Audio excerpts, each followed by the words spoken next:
Imagine a poet who's been dead for almost 100 years, and yet he's trending on TikTok. Influencers quote him. Lady Gaga has his words tattooed on her arm. K-pop star Jimin has his body painted with his verses in this video. Rainer Maria Rilke is the poetry star for Gen Z. So who is this guy? And why does a long-gone poet suddenly feel more relevant than half the people on your For You page? I really like the fact that reading this made me feel a lot of hopefulness. Some of his writing has deeply touched people, and it can be transformational to read this kind of work. He doesn't try to throw answers at you or explanations at you, but he gives words to feelings that we sometimes may feel are inexpressible.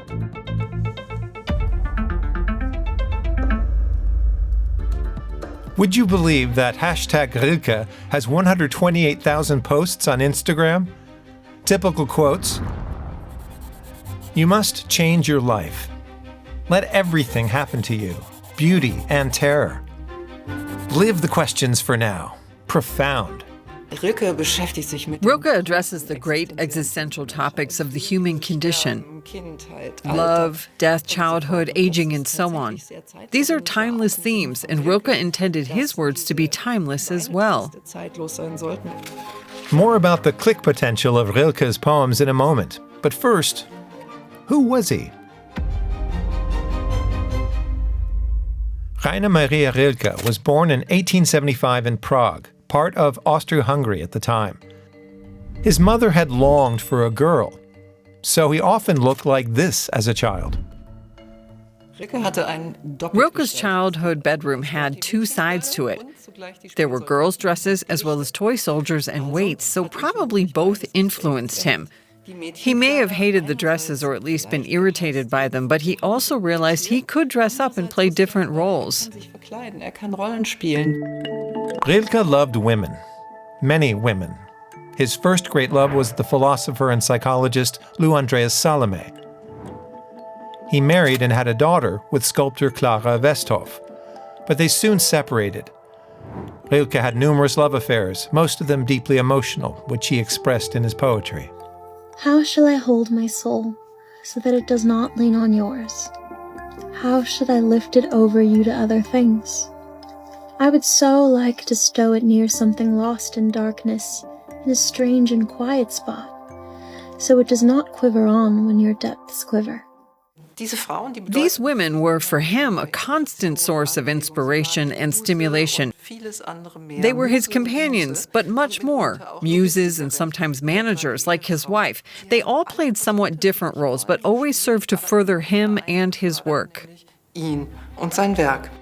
Rilke loved to travel and lived in a wide variety of places, such as Germany, France, Italy, and in Switzerland, where he died in 1926. Where he had been living quite reclusively. But what are actually his most famous works?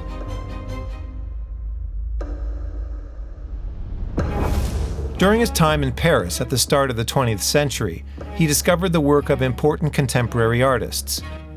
He worked with the sculptor Auguste Rodin, whose sculptures, radical for their time, inspired him.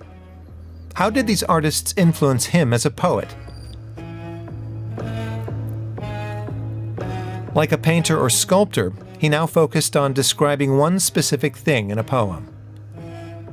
Perhaps a carousel, an ancient statue, Notre Dame Cathedral. His poem about a panther in a zoo is one of his best known today. Okay, wow, Leute, ich bin sprachlos. Auf eure Empfehlungen das Gedicht Panther von Rainer Maria Rilke. Sein Blick ist vom Vorübergehen der Stäbe. So müd geworden, dass nichts mehr hält. Ihm ist, als ob es 1000 Stäbe gäbe und hinter 1000 Stäben keine Welt. Rilke's guiding principle was to speak objectively, to look as precisely as possible and grasp the essence of his subject. He didn't just want to listen to his inner voice. He wasn't interested in sentimentality and introspection, which he disliked, but in distilling what was really there. Other poems by Rilke, which are also circulating on TikTok, sound almost like a prayer. Herbsttag. Autumn day. Lord, it is time. The summer was immense. Lay your shadow on the sundials and let loose the wind in the fields. But Rilke's Thing poems don't just express the world beautifully, they can also help us find our bearings. In this music video, Jimin from the K-pop band BTS chose this verse by Rilke as his philosophy. I live my life in widening circles that reach out across the world. I may not complete this last one, but I give myself to it. Rilke's voice has transcended his native German and resonates well in English. It works so well in the English language market that he's become kind of a reference point as and who stands in maybe for all of European poetry for a lot of people who would never pick up a foreign language poet besides Rilke. Rilke's countless letters form part of his oeuvre, and these ones are a global bestseller. His letters to a young poet are both encouragement and guiding principle. Lady Gaga had herself tattooed with a quote addressing her calling as an artist. Check whether it reaches its roots into the deepest region of your heart. Admit to yourself whether you would die if it should be denied you to write. This above all, ask yourself in the quietest hour, must I write? They feel that Rilke speaks to them directly in the letters and basically tells them, you have to investigate who you are, you have to try to understand who you are a bit better before you embark on whatever steps you want to take in your life. There are thousands of posts about these letters on social media. Try to love the questions themselves, like locked rooms, like books written in a foreign tongue. Do not now strive to uncover answers. They cannot be given you because you've not been able to lift them. And what matters is to live everything. Live the questions for now. Perhaps then you'll gradually, without noticing it, live your way into the answer. He talks about this not really arriving at anything, but sort of just experiencing whatever emotion or thought it is that you're having and trying to be sitting and being okay with that.